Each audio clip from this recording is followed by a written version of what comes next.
이 자리에 오신 여러분들 모두에게 하나님께서 늘 사랑해 주시기를 바랍니다. 네, 우리 옆에 분들에게 그렇게 인사할까요? 하나님께서 늘 사랑해 주시기 바랍니다.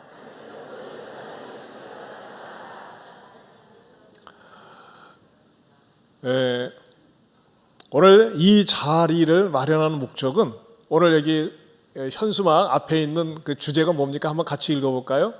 같이. 그렇죠. 한 영혼을 위한 선물입니다. 선물. 여러분, 선물은 좋아요, 나빠요?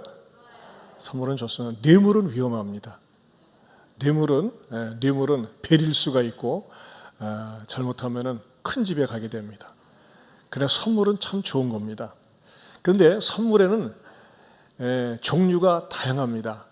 우선 사람들이 제일 좋아하는 눈에 보이는 거, 현찰이 좋죠. 현찰로 탁 준다고 했을 때 다 좋아합니다. 뇌물이 아닐 때 얘기하는 겁니다.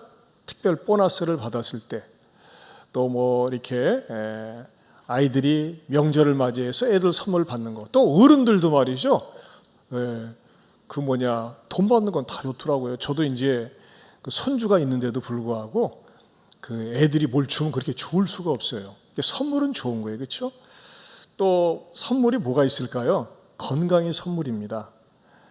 몸이 약했던 분이, 오랫동안 질병에 앓았던 분이 건강을 회복했을 때 얼마나 좋습니까? 오늘 우리 어느 집사님 부부가 중국에서 사업을 하는데 그야말로 2년 반 만에 오셨어요. 못 오시다가. 아마 집사님 모르면 몰라도 이 자유라고 하는 거 얼마나 좋을까. 그렇죠? 억압으로부터 자유를 얻는 거, 이거 굉장한 선물입니다. 또 이 삶 속에서 축하할 일을 만났을 때 그 선물이죠. 그렇게 막 취업하기를 원했는데 취업된 거 선물입니다. 저희 교회 어느 자매가 말이죠, 5년 동안 구급 공무원 시험을 봐가지고 5년 만에 됐어요. 매년마다 됐거든요. 근데 떨어졌을 때는 서로 미안해서 말도 못하는데 되고 난 다음에 얼마나 좋은지 말이죠. 그것도 선물입니다. 그것도 일종의 취업에 대한 선물이겠죠. 선물 가운데서 우리가 인생을 살면서 가장 좋은 선물은 뭘까요? 사람이 선물입니다. 좋은 아내 만나는 거, 좋은 스승 만나는 거, 좋은 친구 만나는 거. 또 아마 여러분들을 모시고 온 분들은 좋은 분들이에요. 이 좋은 사람들을 만나는 게 선물이라고 하는 것입니다. 그런데 사실 이 세상에 살면서 우리가 가질 수 있고 얻을 수 있는 선물은 영속적이질 못합니다. 영원하지 못하다고 하는 것입니다. 이 세상의 선물이 영원한 만족을 줄 수 없는 이유가 있습니다. 이 세상에서 온갖 종류의 선물이 있는데 이 세상의 선물이 왜 영원한 만족을 주지 못할까요? 그것은 내가 살아있는 동안에 필요하지만은 그 세상 선물이 영원한 만족을 줄 수 없는 이유가 여러분들 개개인이, 아니 나 자신이 온 우주보다 큰 존재이기 때문에 그렇습니다. 나라는 존재가 우주보다 크다, 이 말을 이해하십니까? 옛날에 말이죠, 제가 어린 시절에는 껌이 선물이었어요. 껌, 사탕이, 알사탕이. 껌이 얼마나 귀한지, 껌 먹고 나면 버리기 아까우니까 책상 밑에다가 붙여놓고 떼어먹고 반복했습니다. 더러운 줄 모르고 아까운 줄 모르고. 지금은 누가 그렇게 합니까? 지금 먹을 것도 얼마나 선물이 풍요합니까? 그런데 아무리 좋은 선물을 나한테 줘도 그 선물이 지속적이면서도 영원토록 그 선물이 될 수 없습니다. 왜 그러냐? 우리 인간이란 존재가 우주보다도 큰 존재이기 때문에 이 땅에 사는 동안에 어떤 종류의 선물을 내가 받아도 그것이 며칠 가고 길게 가면 한 달 갈 수 있을지 모르지만 영원토록 지속되는 그런 만족은 주지 못한다고 하는 것입니다. 이것을 대표적으로 체험한 사람이 왕 가운데 가장 지혜스러운 왕이라고 하는 솔로몬이 체험을 했습니다. 솔로몬은 처가 300명, 후처가 700명이었습니다. 첫 첩이 700명이었습니다. 그리고 그는 말이죠, 금과 은을 돌덩이처럼 흔하게 썼다고 그랬고, 솔로몬은 정치도 잘했고 외교도 잘했고 경제도 잘해가지고 말이죠, 풍요 속의 풍요함의 최대 극치를 맛보았습니다. 그런데도 불구하고 솔로몬은 그가 인생 노년에 뭐라고 그가 유명한 고백을 했는지 아십니까? 헛되고 헛되고 헛되고 헛되니 모든 것이 헛되도다 그랬어요. 해 아래에서 모든 것이 헛되도다 그랬습니다. 그러면서 그가 마지막에 내가 유일하게 만족할 수 있는 것은 하나님을 믿을 때, 하나님을 내 마음속에 모셔드릴 때 만족하다 그랬습니다. 왜 그럴까요? 인간이라고 하는 존재가 우주보다 크다고 그랬어요. 그렇죠? 우주 속에는 모든 물질이 있거든요. 근데 그 물질보다 큰 존재가 나이기 때문에 만족이 안 되는 거예요. 근데 하나님은 어떤 분이냐? 나와 온 우주 만물을 창조하신 분이기 때문에 그 창조하신 인격자가 내 안에 있으니까, 나보다 큰 존재가 내 안에 있으니까 비로소 진정한 만족을 경험할 수 있다고 하는 것입니다. 저는 이 자리에 우리 성도들과 더불어 왜 이런 귀한 자리를 마련해 드렸느냐? 여러분들에게 여러분이 영원토록 만족할 수 있는 영원한 선물을 드리기 위해서 이 자리를 마련했다고 하는 것입니다. 그렇기 때문에 여러분들이 한번 집중해서 한 30-40분 귀를 기울여 드려보세요.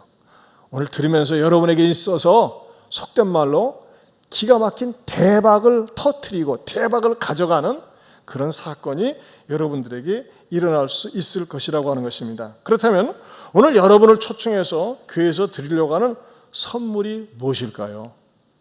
그것은 바로 구원이라고 하는 선물입니다. 한번 우리 성도들과 더불어 따라서 해보실까요? 구원. 자, 이것을 성경에서 뭐라고 말씀하고 있느냐? 에베소서 2장 8절입니다. 우리 한번 같이 읽어보겠습니다. 읽어봅니다. 시작. 너희는 그 은혜에 의하여 믿음으로 말미암아 구원을 받았으니 이것은 너희에게서 난 것이 아니요 하나님의 선물이라. 자, 여기서요, 구원을 하나님의 선물이라고 그랬어요. 너희가 그 은혜에 의하여 믿음으로 말미암아 구원을 받았으니 이것은 너희에게서 난 것이요 아니요 하나님의 선물이라 그랬어요. 여러분들의 생각 속에 언뜻 이렇게 스치고 지나갈 수 있는 게 있어요. 뭐냐? 나는 구원이 필요 없는데, 그런 의미에서 나는 하나님의 선물도 필요 없는데, 왜? 나는 내 식대로 살면 되는데, 이런 생각이 들어갈 수 있어요. 그런데 말이죠, 의외로 우리가 인생을 살면서 정말 구원을 필요로 할 때가 많이 있어요. 우리의 삶 가운데 다양한 종류의 구원이 필요하다는 것입니다. 다양한 종류의 이 구원이 필요한데 말이죠, 이 구원이란 말을 필요로 할 때가 어느 때냐? 여러분 보세요. 우크라이나는 현재 매 시간마다 뉴스를 보고 있습니다만 무엇으로부터 구원이 필요합니까? 전쟁으로부터의 구원이 필요해요. 우크라이나는 진정한 평화를 필요로 하지 않습니까? 여러분 보세요. 경험해 보신 분들 있으실 거예요. 저도 그렇게 경험해 보았습니다만 오랜 세월 동안 빚에 쪼달리고 물질적으로 고통을 당할 때 빚 좀 없이 살아봤으면 좋겠다. 이 가난으로부터 좀 벗어났으면 좋겠다. 이런 사람은 뭘까요? 가난으로부터의 구원이 필요한 겁니다. 또 어떤 분들은요, 나는 말이지 좀 공부를 좀 실컷 해봤으면 좋겠다. 사실 저는요, 제때 공부를 못했어요. 대학을 26살에 갔거든요. 그래서 저는요, 그런 소원을 하나님께서, 하나님 좀 마음껏 공부 좀 하게 해주세요. 공부 좀 원 없이 해보고 싶어요. 내 공부방을 가지고 공부를 할 수 있도록 길 좀 열어주세요 하면서 말이죠, 이 공부에 대한 갈망이 있었어요. 아버님이 사업이 실패하면서 제때 공부를 못하고 제가 26살에 대학 갈 때 하나님 나도 좀 공부 좀 해보고 싶어요 하면서 이 공부해보고 싶은 공부가 싫은 사람에게는 왼수 같은 소리겠지만은 저는 제때 공부를 못해가지고 그런 간절한 소원도 가져본 적이 있어요. 그것도 구원 아니겠어요? 특별히 여러분 우리 주변에는요 질병으로부터 구원받기 원하는 분들이 많이 있어요. 몸에 병을 안고 살아요. 늘 질병이 있어요. 이런 분들에게 말이죠, 질병으로부터 구원을 받았으면 좋겠다, 이런 갈망이 있다고 하는 것입니다. 자, 여러분 우리의 인생을 살면서 다양한 종류의 구원이 필요하다 말씀을 드렸죠. 직업이 없는 사람에게는, 무직자에게는 나한테 직업이라고 하는 구원이 와줬으면 좋겠다, 이렇게 조그만 종류의 협의적인 의미에서 구원이 필요하다고 하는 것입니다. 그런데 기독교에서 말하는 아주 강조하는 중요한 구원은 무엇일까요? 우리 기독교에서 제가 오늘 여러분들에게 집중적으로 말씀드리려고 하는 가장 중요한 구원은 무엇일까요? 그것은 바로 죽음으로부터의 구원이라고 하는 것입니다. 한번 따라서 합시다. 죽음으로부터의 구원. 여러분 우리 주변에는요 때와 장소와 시간을 가리지 않고 갑작스럽게 죽음이 찾아오는 일들이 너무나 많습니다. 2016년도에 세월호 사건, 소풍 간다던 우리 중고등학생들이 세월호를 타고서 수백 명이 바닷속에 수장되지 않았습니까? 여러분, 소풍 간다고 했을 때 제주도 인천에서 배를 타고 간다고 했을 때 우리 아들이 제주도 도착해가지고 말이고 우리 딸들이 도착해가지고 여기 제주도에 하면서 좋은 소식 전해질 줄 알았지, 물속에 빠져서 그렇게 수장될 줄 누구 하나 감히 상상조차 했겠습니까? 그런 죽음이 찾아왔어요. 제가 드라마는 잘 안 보는데 전에 여인천하는 정말 재밌게 봤어요. 근데 여인천하의 난정 역할을 하는 그 여인 강수연 씨가 57살에 심장마비로 죽었어요. 아무도 눈치 못 챘대요. 자고 나니까 가족이 가보니까 죽었어요. 누가 예측할 수 있었겠습니까? 여러분, 또 몇 주 전에도 대구에서 어떤 사람이 재판하는 과정에서 억울하다고 생각하니까 변호사에 대해서 앙심을 품고 불을 질렀는데 7명이 죽었어요. 막상 그 당사자 변호사는 피해 있었대요. 근데 7사람 얼마나 억울합니까? 여러분, 이와 같이 우리 주변에는 도대체가 말이죠, 예기치 못한 죽음이 찾아온다고 하는 것입니다. 많은 사람들이 노후 대책을 많이 얘기합니다. 연금 들어놓고 내 노년에 빵빵하게 남한테 부끄럽지 않게 살아야지 하면서 말이죠, 이 노후 대책에 대해서 생각들을 많이 하고 합니다. 잘못된 것 아닙니다. 하셔야 됩니다. 하지만 많은 사람들이 의외도 사후 대책을 하지 않습니다. 죽음 이후의 세계에 대해서 대책을 세우지 않는 것입니다. 심지어는 사람들이 모여서 온갖 종류의 이야기들을 많이 나누면서도 죽음이라는 토픽을 가지고선 얘기하지 않습니다. 죽음에 대해서 얘기하려면 재수없이 무슨 그런 얘기를 해. 여기서 그런 얘기 하지 마 하면서 말이죠, 죽음에 대해서 이야기하지를 않습니다. 여러분, 전 세계에서 말이죠, 장례식장에 가가지고 화투치는 민족은 우리 민족밖에 없답니다. 여러분, 장례식장이 슬픈 데거든요. 그럼 다 같이 좀 엄숙한 마음을 가지고 앉아서 고인을 아끼고 추모하는 마음을 가져야 되는데 고리 짚고 땡을 하고 말이죠, 고스톱을 하고 막 술 마시고 그래요. 왜 그럴까요? 왜? 죽음을 잊기 위해서 그런 겁니다. 누가 죽었어, 내 사랑하는 사람이나 친한 사람이 죽었는데 잠시라도 거기에 내 생각이 포함되기 싫으니까는 거기서 그냥 막 술 먹고 화투 치고 노름하고 그러는 거예요. 근데 그것을 말이죠, 나라에서도 그냥 넘어가줘요. 아무리 노름이라 할지라도. 왜 그런 것이죠? 죽음이라고 하는 주제는 다루고 싶어 하지 않는 주제라고 하는 것입니다. 근데 문제는 뭐냐? 어떤 종교도 말이죠, 인간에게 왜 죽음이 찾아왔는지에 대해서 죽음에 대한 원인을 이야기하지 않습니다. 그냥 죽게 된 결과론적인 것을 얘기할 뿐이지 도대체 인간에게 어른이건 아이들이건 자연사가 됐건 병사가 되었건 급사가 되었건 죽음에 대해서는 죽음 자체에 대해서 왜 죽음이 인간에게 찾아오게 되었는지 아무도 이야기하지 않습니다. 항상 텔레비전에서 교양 강좌하면요, 어떻게 하면 오래 살 것인가, 건강하게 살 것인가에 대해서는 관심이 있지만은, 잘 살 것인가에 대해서는 관심이 있지만 죽음이 왜 찾아왔는지, 그리고 그 죽음에 대해서 대처할 수 있는 방법은 없는지, 아니 죽은 다음에 이후의 세계에 대해서 우리는 어떻게 해야 되는지 아무도 말하지를 못합니다. 왜? 답이 없어요, 세상에서는. 그런데 성경에서는 유일하게 왜 죽음이 찾아왔는가에 대한 명확한 답변이 있습니다. 우리 한번 성경 볼까요? 로마서 6장 23절입니다. 같이 봅니다. 시작. 죄의 삭은 사망이요 하나님의 은사는 그리스도 예수 우리 주 안에 있는 영생이니라. 죄의 삭은 사망이요라고 했습니다. 여러분, 삭이란 말 요즘 우리가 잘 쓰는 말 아니죠? 우리식으로 하면 죄의 임금은 사망이요, 그 말입니다. 죄의 대가는 사망이다, 그 말입니다. 죄의 결과는 사망이라고 하는 것입니다. 이 사망이, 죽음이 왜 왔느냐? 죄 때문에 왔다고 하는 것입니다. 저와 여러분들도 죄 때문에 왔다는 거예요. 그럼 여러분들이 대부분 이렇게 반문할 수 있죠. 나는 죄 지은 거 없는데, 특별히 양심에 거책되는 거 없는데, 걸릴 거 없는데, 이렇게 여러분들이 반문할 수가 있습니다. 여러분, 죄의 출처가 있습니다. 죄의 원인이 있습니다. 그것은요, 인류의 조상 아담과 하와가 지은 죄 때문에 그렇습니다. 여러분, 여러분들 가운데 부인한다면 할 말이 없어요. 나는 인류의 조상 아담과 하와가 아니다. 인간이 아니다. 내 조상은 원숭이다. 내 조상은 아메바다라고 하면 할 말이 없어요. 그러나 인간의 조상은 인간입니다. 그리고 어느 누구도 밝혀주지 않지만 인간의 조상 최초는 말이죠, 아담과 하와입니다. 아담과 하와는 하나님이 창조하셨습니다. 하나님이 창조하신 다음에 하나님께서 에덴 동산에 너무너무 아름답고 매력적이고 맛나는 과일들과 채소들을 많이 만들어 놓으시고 다 먹으라고 그랬어요.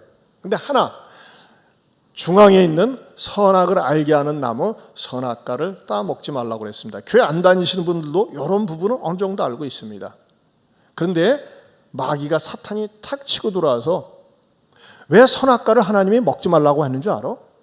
너희들이 하나님처럼 될까 봐, 창조주처럼 될까 봐 먹지 말라고 한 거야. 하나님이 시세 매겨서 그런 거야. 그러니까 먹어봐.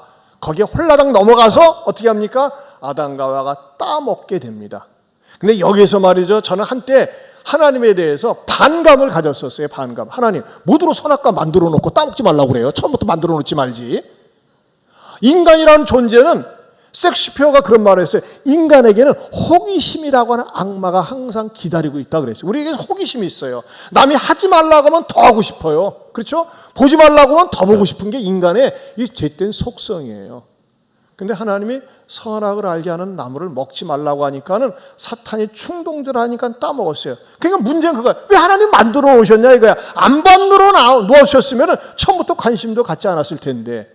근데 말이죠, 제가 믿음의 눈이 열리고 나서 성경을 볼 때 너무나 기가 막힌 깨달음을 가진 거예요.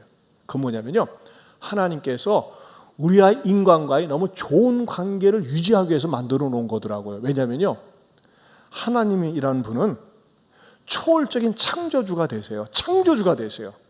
우리 인간이라는 존재는 피조물이에요. 여러분, 하나님이 초월주라고 하는 분, 초월적인 존재라고 하는 뜻은요, 이 자리에 앉은 수백 명의 사람들을 한꺼번에 내려다 보시면서 여러분의 생각, 개개인의 생각을 다 알고 있어요. 이게 하나님이라는 분이에요. 이 초월적인 하나님이에요. 우리 인간은 말이죠, 한꺼번에 모든 것을 보면서, 전 세계를 보면서, 전체 공간을 보면서 각 사람의 마음을 알 수가 없어요. 이런 분이 바로 하나님이세요. 이 하나님인데, 이 하나님이 선악을 알게 하는 나무를 만들어 놓고 먹지 말라고 한 이유는 뭐냐면, 너는 있잖아, 아무리 탁월한 인류의 시조이지만 너는 피조물이야. 나는 창조주야.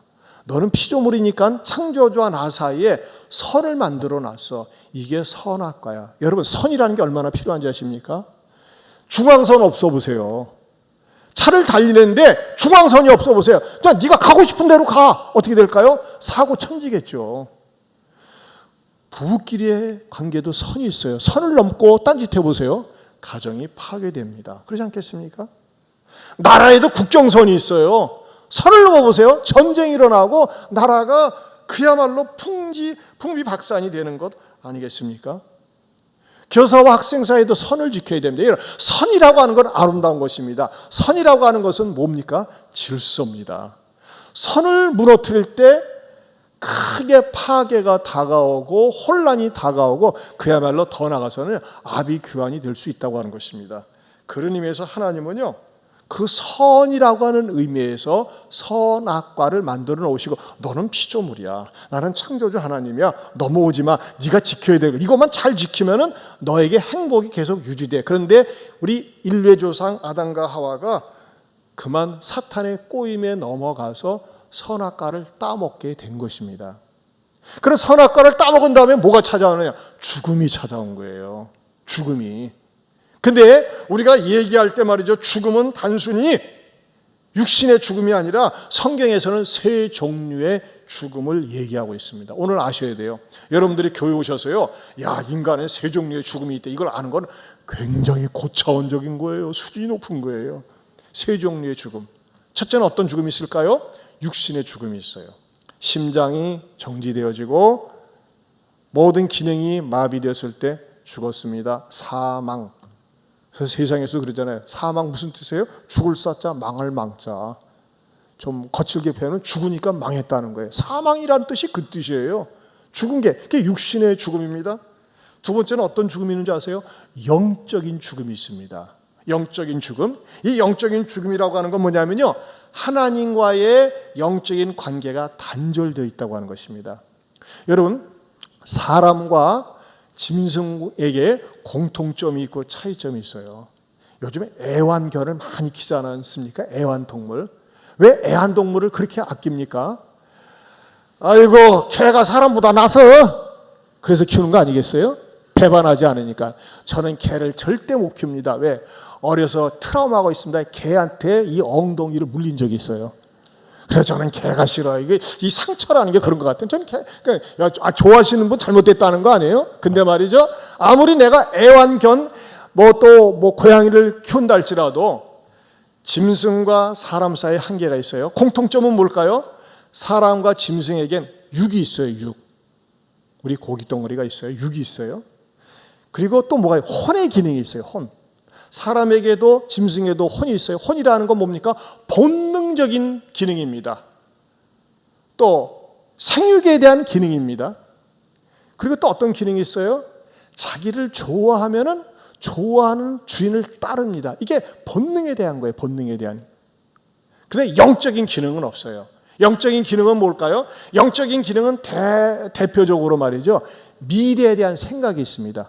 여러분, 개들이나 고양이들이 항상 똑같은 집에 살면서 말이죠, 우리 초계션을 해주세요. 개의 인격을 개의 개격을 생겼게 해주셔 하면서 말이죠, 개들이 모여가지고 집단적으로 우리는 개다, 개 살 길을 마련해달라. 그런 거 들어본 적이 있습니까? 제가 3부 때는 좀 약간 도가 넘습니다. 개는 말이죠, 개격을 만들 수가 없어요. 고양이 격을 만들 수가 없어요. 왜냐하면요, 개개는요, 자기들이 미래에 좀 더 나은 삶을 위해서 기획할 수 있는 영적인 기능이 없다는 것입니다. 그리고 짐승들에게는요, 종교를 가질 수 있는 기능이 없어요. 그것이 바로 영적인 기능이 없다는 거예요. 여러분, 개들이 말이죠, 산에 모여가지고, 미륵산에 모여가지고 우리를 만든 신에게 좀 경배를 해야겠다 가지고, 개들아 모여라 킁킁킁 해가지고 개들이 모여서 말이죠, 찬양도 부르고 노래도 부르고, 개 가운데 오뜸되는 고참개가 나와서 설교한다는 얘기 들어본 적이 있습니까? 결코 그럴 수가 없습니다. 어떠한 짐승도 그냥 먹고 낳고 좋아하는 개들, 짐승들끼리 사람에 대해서 따를 뿐이에요. 훈련을 시키면 조금 따를 뿐이에요. 그러나 영적인 기능이 없습니다. 왜? 영이 없기 때문입니다. 그러나 사람에게는 영이 있습니다. 여러분, 그래서 우리가 흔히 쓰는 말로 인간을 뭐라고 표현합니까? 만물의 영장이라고 합니다. 만물의 영장이 무슨 뜻이에요? 모든 만물 가운데 최고의 존재라는 거 아니겠어요? 왜 만물의 영장이라는 말을 사람에게 딱 붙일까요? 그것은 영적인 기능이 있기 때문입니다. 그런데 어떻게 돼요? 하나님께 범죄하면서, 죄가 오면서 영적인 기능이 죽게 되어 있는 거예요.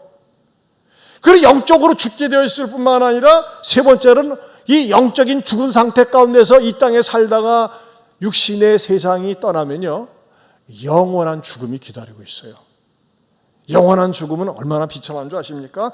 영원토록 하나님으로부터 분리가 되어지고, 마귀들을 위해서, 악한 자들을 위해서 마련된 지옥 불꽃 속에서 영원토록 고통을 당한다고 하는 것입니다. 저는요, 제가 생각할 적에요, 어떤 분들은 천국과 지옥을 믿지 않지만은요, 저는요, 있어야 된다고 생각이 돼요. 김일성, 김정일이, 푸틴 같은 인간들이 천국에 가면 되겠습니까? 안 되죠. 그들이 죽은 다음에요, 지옥에서 심판을 받을 수밖에 없는 거예요. 이 땅에 살면서 얼마나 못되고 악한 짓들을 저질렀습니까? 그런데 그 지옥은요, 원래 마귀들을 위해서 마련해 놓았는데, 그런 악한 자들만 지옥에 가는 것이 아니라, 심판을 받는 것이 아니라, 어떤 사람들, 평범한 사람들, 그 가운데서도 하나님으로부터 분리된 사람들, 하나님을 떠나 산 사람들이 바로 이런 영원한 지옥에 갈 수밖에 없는데, 그것이 바로 영원한 죽음으로 연결된다고 하는 것입니다. 여러분들 가운데 이렇게 얘기할 수 있어요. 무슨 해괴망측한 소리냐, 그런 말 들으려고 나를 초청했느냐, 이렇게 생각할 수도 있어요. 하지만 여러분, 이거 아셔야 됩니다. 죽은 다음에 끝이 아닙니다. 여러분들은 막 이렇게 우길 수도 있어요. 죽은 다음에 끝이에요. 죽은 다음에 그것은 공갈이에요. 종교인들이 말이죠, 자기 종교를 갖다가 종교인 만들려고 만들어낸 소리예요. 아닙니다. 죽은 다음에 세계가 있습니다. 죽고 끝나는 것이 아닙니다. 내 장심대로 산다고 다 되는 것이 아닙니다. 왜 그러느냐? 히브리서 9장 27절에 이렇게 말씀하고 있기 때문입니다. 같이 봅니다. 시작. 한 번 죽는 것은 사람에게 정하신 것이요 그 외에는 심판이 있으리니. 뭐라고요? 한 번 죽는 것. 한 번 죽는 것은 사람에게 정해져 있다고 그랬습니다. 그리고 그 후에는 뭐냐면요. 참 듣기 싫은 말이지만은 수용할 수밖에 없는 심판이 있다는 것입니다. 여러분, 심판이라는 말은 어디서 많이 씁니까? 두 군데서 이 세상 살면서 많이 씁니다. 평소에는 심판이라는 말 없어요. 운동 경기에 심판을 받습니다. 반칙을 하게 되면 저기 말이죠. 주심이 나와서 반칙 뭐 이렇게 레드 카드를 꺼내가지고서 퇴장시키고 그러지 않습니까? 또 어떤 종류의 운동 경기에서도 심판이 있어요. 또 누구에게 심판이 있습니까? 이 땅에 살면서 사기치고 공갈하고 거짓말 이렇게 죄지어인 사람들에 대해서 기소를 하고 재판장에 가서 판사에게 판결을 받습니다. 징역형, 벌금형 하면서 말이죠. 판결을 받지 않습니까? 이게 심판이 이럴 때 쓰이는 거예요. 근데 문제는 뭐냐? 우리가 하나님 앞에 섰을 때도 심판을 받는다는 것입니다. 참 이게 힘든 얘기예요. 그건 누가 심판을 받느냐? 하나님을 떠나 산 것 때문에 심판을 받는다고 하는 것입니다.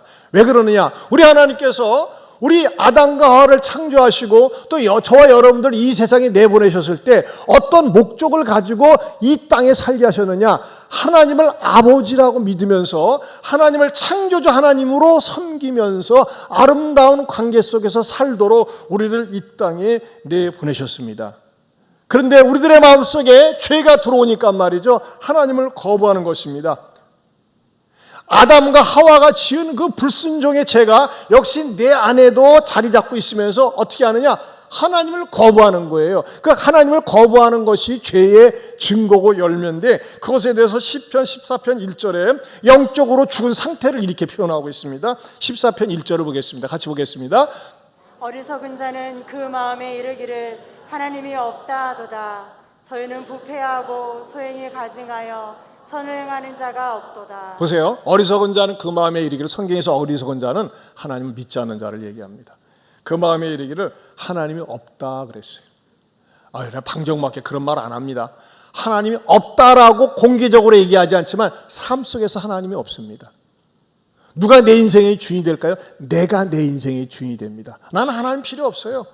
난 내가 내 인생에서 내가 기준이에요. 자기 경험, 자기 지식, 자기 의를 가지고 삽니다. 그리고 열심히 삽니다. 어떤 사람은 열심히 살고 어떤 사람은 못된 짓 하면서 삽니다. 그런데 열심히 살건 못된 짓 하면서 살건 이 세상 떠났을 때에 창조주 하나님께서 심판주 하나님이 되셔가지고 우리들에게 던지는 질문이 있습니다. 하나님의 심판 속에 묻는 질문이 있습니다. 두 가지를 묻습니다. 첫째는 뭐냐? 내가 구원을 받았느냐? 내가 죽음으로부터 구원받았느냐?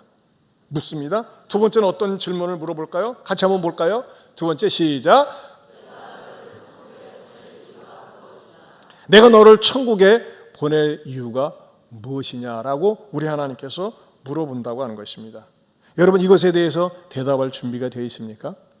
종종요 종교인들이 만들어 놓은 그럴듯한 것이 있습니다. 종교인들이 우리가 이것을 하면요 극락이나 천당 갈 수 있습니다라고 만들어 놓은 것들이 있어요.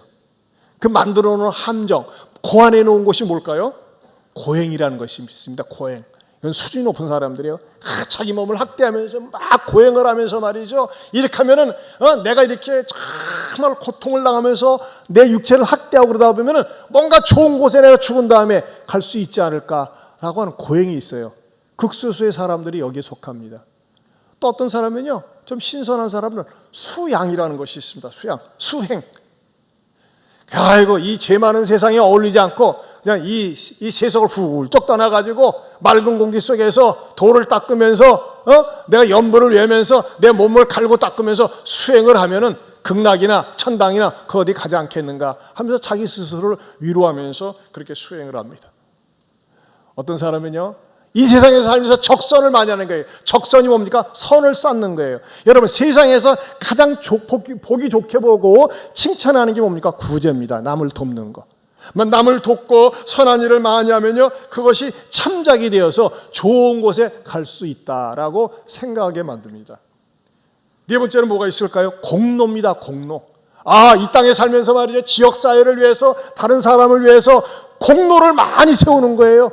큰 공로를 많이 세우면 그 공로 때문에 천당에 갈 수 있지 않을까, 그렇게 생각하게 만든다는 것입니다. 또 어떤 부류의 사람이 있어요? 공부를 많이 하는 거예요. 학식을 많이 쌓는 겁니다. 지성인이 되는 겁니다. 탁월한 지성인이 돼가지고 그 지성을 가지고서 유식하면은 내가 원하는 곳에, 좋은 곳에 갈 수 있다고 생각하게 만든다는 것입니다. 하지만 여러분, 이건 뻥입니다. 이거는 사기입니다. 이거는 도대체 거짓말에 불과합니다. 인간이 내세우는 그 어떤 행위를 가지고 절대 천국에, 하늘나라에 갈 수가 없습니다. 여러분 보세요. 방금 말씀드린 것 가지고 천국에 간다고 하면 천국은 불공평한 곳이 됩니다. 만약에 내가 고행을 많이 해서 갔다 오면서, 그런 말이죠, 나는 정신력도 없고 힘도 없고 시간도 없는데 어떻게 고행을 합니까? 이런 사람들한테는 불공평한 곳이 됩니다. 수행을 해서 왔다가 하면 어떻게 될까요? 나는 먹고 살기도 바쁜데 언제 수행을 합니까? 이런 사람들한테 불공평한 것이 됩니다. 적선을 많이 해서 남을 많이 도와서 왔다고 하면요, 나는 밥 한 끼도 먹기가 힘든데 언제 수행을 한단 말입니까? 하면서 이런 사람들에게도 불공평한 것이 됩니다. 공로를 많이 세워서 왔다고 하면 뭐라고 그럴까요? 무명의 사람들은 얼마나 서러울까요? 나는 공부를 많이, 학문을 많이 쌓아서 이곳에 왔다고 하면요, 나는 배우고 싶어도 배울 기회가 없었습니다 하는 사람들에게는 얼마나 불공평한 곳이 될까요? 한마디로 얘기해서 천국이라는 곳이, 나는 이런 공로를 내세워서 이렇게 공부해서 수행을 해서 이런 것 때문에 왔다 그러면요, 천국이 어떤 곳이 될까요? 그야말로 자랑질하는 곳이 되는 것이에요. 꼴 보기 싫은 곳이 됩니다. 근데 하나님께서는요, 이 모든 것에 대해서 안 된다. 이것은 차별성이 있기 때문에 안 된다. 그래서 하나님께서 선택하신 방법이 있습니다. 하나님은 어떤 방법을 선택하셨는지 아십니까? 에베소 2장 8절입니다. 아까 읽은 말씀 다시 한번 읽어봅니다. 에베소 2장 8절 시작. 너희는 그 은혜에 의하여 믿음으로 말미암아 구원을 받았으니 이것은 너희에게서 난 것이 아니요 하나님의 선물이라.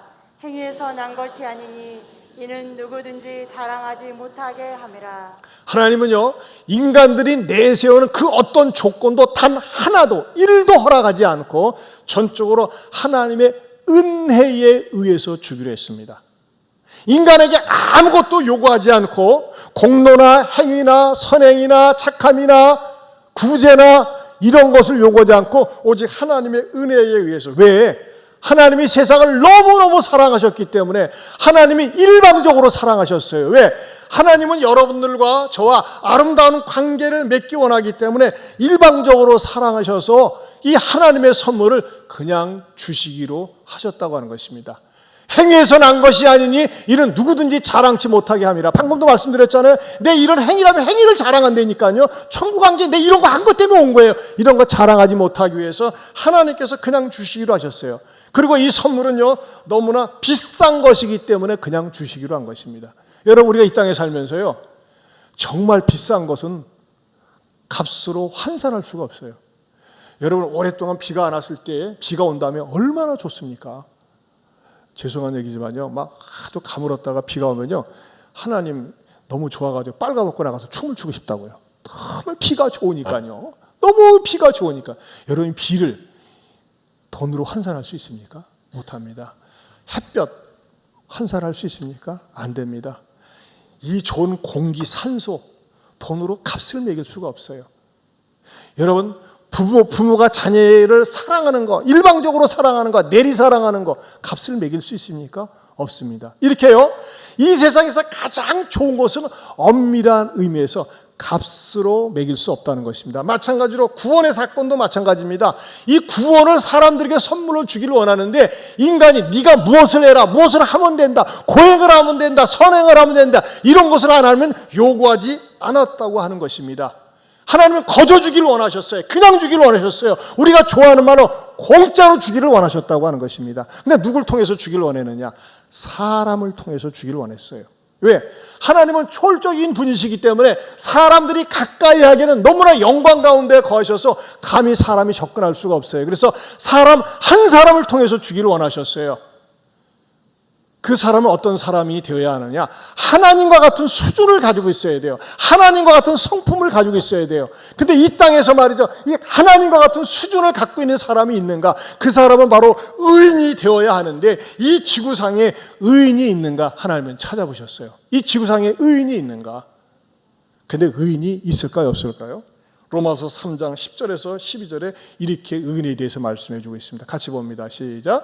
기록된 바 의인은 없나니 하나도 없으며 깨닫는 자도 없고 하나님을 찾는 자도 없고 다 치우쳐 함께 무익하게 되고 선을 내가는 자는 없나니 하나도 없도다. 이 땅에 살펴보니까 의인이 한 사람도 없는 거예요. 모든 사람이 아담과 하와의 후손으로 죄가 전이가 되어서 그 죄 때문에 모든 사람들이 죽을 수밖에 없는 운명에 처해져 있는 것을 우리 하나님이 아시고, 죄의 영향을 받지 않고 죄를 짓지 않은 하나님의 아들을 이 땅에 보내셨어요. 그분이 바로 예수 그리스도입니다. 예수 그리스도는 어떤 분이냐? 처녀 마리아의 몸에 잉태되어서 죄 없이 이 땅에 태어나셨다가 33년의 짧은 삶을 살았습니다. 그러나 그분이 나중에 말이죠, 신성 모독죄로 십자가에 못 박혀 비참하게 죽었습니다. 근데 그분은 죄 때문에 죽었습니다. 죄를 짓지 않았는데 죄 때문에 죽었어요. 누구 죄 때문에요? 예수님 자신의 죄가 아니라 우리 모든 사람의 죄를 뒤집어 쓰시고 죄의 값을 치르기 위해서 십자가에서 죽으셨다고 하는 것입니다. 그리고 그 예수님은 뭐라고 말씀하셨느냐? 다 이루었다, 다 갚았다라고 말씀을 하셨습니다. 이것이 예수님의 삶입니다. 만약에 예수님께서 그렇게 죽고 말았다고 하면요, 저는요, 딱하다, 안타깝다, 젊은이가 젊은 나이에 죽었다 그럴 것입니다. 그러나 예수님은 십자가에 죽으실 뿐만 아니라 죽음을 정복하고 3일 만에 부활하셨습니다. 유일하게 인류 가운데 부활하신 분이 예수님이십니다. 이 예수님을 통해서 우리 인류에게 무엇을 주시기 원하느냐? 구원을 주시길 원하고 구원을 받고 영생을 주시길 원한다고 하는 것입니다. 여러분, 이 지구상에서 인류 역사 속에서 죽음을 정복한 존재가 없습니다. 죽음을 이긴 존재가 없다고 하는 것입니다. 여러분, 우리들에게 좋은 선물을 줄 때 누가 주느냐가 중요하거든요. 근데 똑같은 죄인이 줘보세요. 의미가 없어요. 죄를 짓지 않고 내 죄를 대신 짊어지신 그 예수님이 우리에게 주셨고, 그분은 더군다나 모든 사람들이 언제 어디서 어떻게 무슨 일이 일어날지 모르는 그 죽음의 문제를 해결하셨고, 그리고 그 죽음의 문제를 해결하신 분이 우리들에게 영생을 선물로 주시기 원한다는 것입니다. 그래서 예수님께서 유일하게 죽음을 정복한 분으로서 이렇게 말씀하십니다. 요한복음 11장 25절에서 26절을 보겠습니다. 우리 같이 한번 읽어봅니다. 시작. 예수께서 이르시되 나는 부활이요 생명이니 나를 믿는 자는 죽어도 살겠고 무릇 살아서 나를 믿는 자는 영원히 죽지 아니하리니 이것을 내가 믿느냐. 이르되, 그 다음에요? 네. 같이 나머지 시작. 이르되 주여 그러하이다. 주는 그리스도시요 세상에 오시는 하나님의 아들이신 줄 내가 믿나이다. 예수님이 뭐라고 말씀하셨어요? 나는 부활이요 생명이니 나를 믿는 자는 죽어도 살겠고 무릇 살아서 나를 믿는 자는 영원히 죽지 아니하리니 이것을 내가 믿느냐 그랬습니다. 이 질문을 이 자리에서도 주님이 하고 계십니다. 여러분, 이 세상에 그 어떤 교주도 종교를 만든 사람도 나는 부활이야 생명이야 이 말을 모방한 적도 없고 한 적도 없습니다. 왜? 부활이요 생명이 될 수가 없기 때문에. 여러분, 저는 부처님 존경합니다. 부처님 80까지 사셨어요. 도 닦았습니다. 마음에 또 존경합니다. 또 공자님도 존경합니다. 여러분, 부처님이나 마음의 씨나 공자님이나 이분들은 성자입니다. 성자. 훌륭한 분입니다. 그러나 이분들은요, 구세주는 되지 못합니다. 구원자는 되지 못합니다. 이분들은 훌륭하게 살다가 죽었을지 모르지만 여전히 무덤이 있습니다. 그러나 예수 그리스도는요, 모든 인류가 두려워하고 무서워하는 죽음의 문제를 해결하고 정복하셨습니다. 이분이 예수님입니다. 예수님은요, 단순한 성자라고 얘기하기는 그 칭호가 너무나 부끄럽습니다. 예수님은 구원자가 되십니다. 세이비어가 되십니다. 무엇으로부터? 죄로부터, 죽음으로부터 우리를 유일하게 구원하신 하나님의 아들이시라고 하는 것입니다. 이 분이 우리들에게 무엇을 주시기 원하시느냐? 우리를 죄로부터, 죽음으로부터 구원해 주시고 영생을, 영원히 사는 생명을 선물로 주시기 원한다는 것입니다. 그러면 어떻게 될까요? 선물로 주겠다고 하는데 선물은 받으면 됩니다. 예수님이 이것을 보증해 주셨어요. 직접 보증해 주신 말씀입니다. 요한복음 5장 24절 말씀 같이 보겠습니다. 시작. 내가 진실로 진실로 너희에게 이르노니 내 말을 듣고 또 나 보내신 이를 믿는 자는 영생을 얻었고 심판에 이르지 아니하나니 사망에서 생명으로 옮겼느니라. 다시 앞구절 띄워줘 보세요. 내가 진실로 진실로 너에게 이르노니 내 말을 듣고 나 보내신 이를 믿는 자는 무엇을 얻었고? 영생을 얻었고 그랬어요. 내 말은 뭐예요? 예수님의 말씀이에요. 목사를 통해서 여러분에게 전해주는 말씀입니다. 말씀의 핵심은 뭡니까? 나는 죄인인데 내가 나를 구원할 수 없는데 내가 쌓은 그 어떤 공로나 수고를 가지고 결코 천국에 갈 수 없는데 예수님이 나의 죄를 위해서 십자가에 죽으시고 3일 만에 부활하셨습니다. 그 부활이요 생명이신 예수님께서 나에게 선물로 주시겠다고 하는 것입니다. 어떻게 하면 된다고요? 받으면 된다고 그랬습니다. 어떻게 받을 수 있을까요? 내가 만일 내 입으로 예수를 주로 시인하며 하나님께서 그를 죽은 자 가운데서 다시 살리신 것을 내 마음에 믿으면 구원을 받으리라. 사람이 마음으로 믿어 의에 이르고 입으로 시인하여 구원에 이르느니라 라고 성경에서 말씀하고 있습니다. 여러분, 기독교의 구원은 복잡하지 않습니다. 어렵지 않습니다. 왜? 너무나 값진 것이기 때문에 이 자리에서 초청하셔 오신 분들이 이전에는 몰랐어요. 이전에는 외면했는데 오늘 말씀을 듣고 보니까 깨달아지는 거예요. 깨달아지면서 어떤 마음을 가지면 됩니까? 아, 나도 예수님을 환영하겠습니다. 영접하겠습니다. 예수님을 나의 구세주, 나의 하나님으로 모시겠습니다. 예수님께서 주시겠다고 하는 영생 나도 받겠습니다 하는 사람에게 사망에서 생명으로 옮긴 바가 되고 영생을 얻게 된다고 그랬습니다. 여러분, 영생을 소유한 사람은요 이런 노래 부를 수 있어요. 우리 아까 우리 찬송가에 나오는 건데 나 이제 주님의 새 생명 얻은 몸, 우리 한번 같이 불러볼까요? 436장.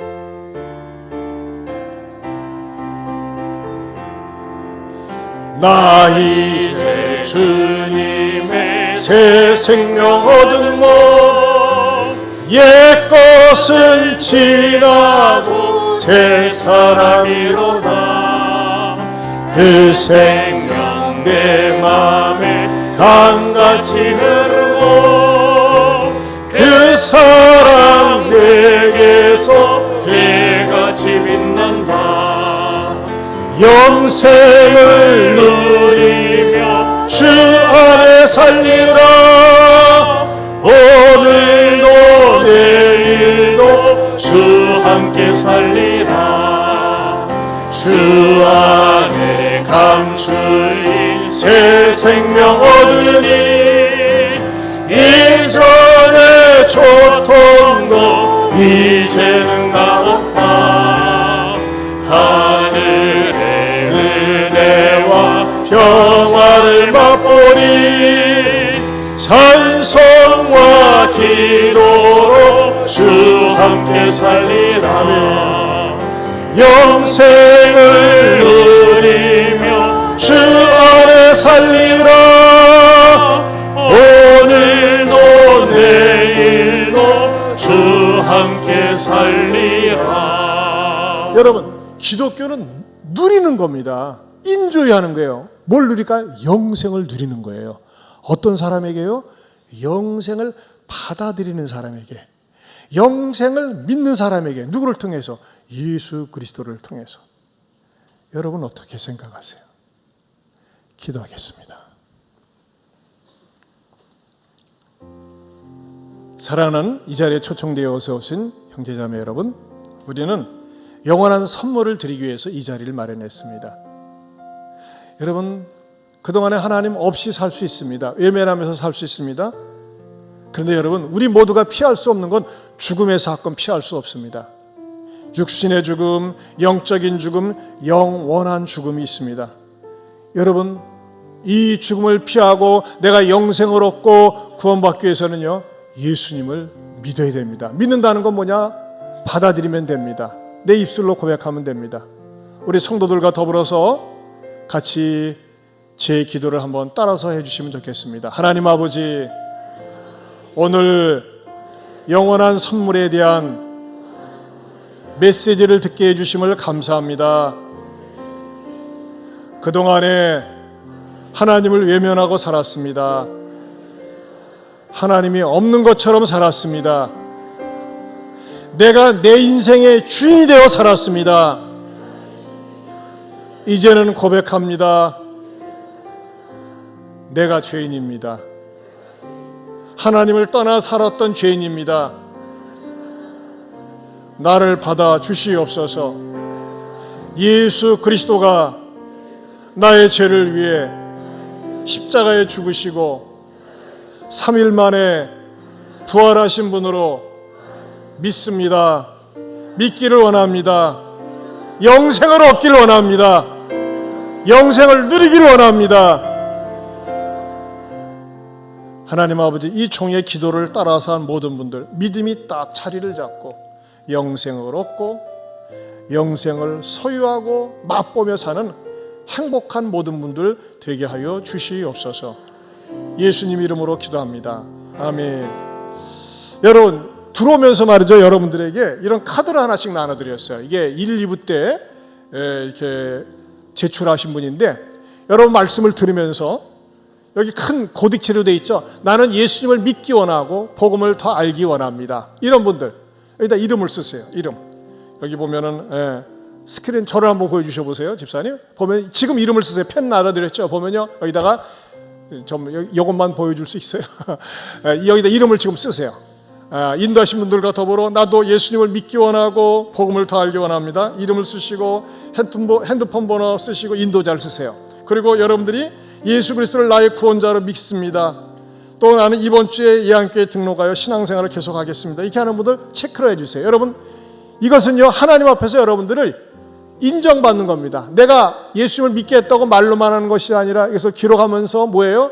흔적을 남기는 거예요. 어디다 남기는 겁니까? 하나님 앞에 남기는 겁니다. 여러분들이 이것을 제출하면요, 여러분들 귀찮게 하지 않습니다. 여러분들이 말이죠, 우리 교회에서 등록하고 신앙생활을 잘 할 수 있도록 저희들이 기도해 드리려고 합니다. 많은 분들이 이렇게 카드에다가 기재하셨는데, 여러분 이것은요, 아까도 말씀드렸죠, 돈으로 살 수 있는 게 아니에요. 어떤 공로나 수고나 그런 게 아니에요. 믿음입니다. 믿음. 이것을 받아들인 분들을 정말 여러분들을 축복하고 사랑하는데, 제가 이분들을 위해서 우리 살아계신 창조주 하나님, 초월주 하나님께서 여러분을 축복해 주시기 원하는 마음으로 여러분들을 축복 기도해 드리고 싶습니다. 자, 우리 인도하신 분들과 더불어 이 카드를 써낸 분 그 자리에서 한번 조용히 한번 일어서세요. 제가 여러분을 위해서 축복 기도해 드리고 싶으니까. 네, 감사합니다. 그 자리에서 조용히 일어서세요. 우리 다 같이 눈을 감습니다. 하나님 아버지, 손을 가슴에 이렇게 모아보세요. 하나님 아버지, 고맙고 감사합니다. 오늘 많은 분들이 영원한 선물, 값을 따지지 않고 예수 그리스도를 통해서 주시겠다고 하는 이 구원의 선물 받기로 하였습니다. 또 고백을 하였습니다. 하나님, 이왕이면 책임져 주시옵소서. 이 땅에 살면서도 하나님께서 영원한 보좌가 되어주시고 인도자가 되어주시고, 이왕이면 가난으로부터 질병으로부터 위기로부터 구원하여 주시옵소서. 더 나아가서는 내가 이 세상 떠날 때 천국문으로 인도하여 주시옵소서. 그리고 영생을 소유하고 살면서, 영생을 맛보고 살면서 행복하게 사는, 예수님을 모셔드리기 전과 모셔드리고 난 이후의 삶이 달라지는 분명한 복된 삶의 주인공들이 되게 하여 주시옵소서. 하나님 아버지, 이분들을 인도하느라고 만나고 전화하고 식사하고 차 마시고 선물도 나눠드리고 수고했던 모든 분들 수고 헛되지 않게 하여 주시옵소서. 저 전도하려고 애를 썼지만 또 여의치 않아서 오지 못한 분들 낙심하지 말게 하여 주시옵소서. 주님, 이왕에 주님을 믿기로 작정을 하였는데 이제 시작입니다.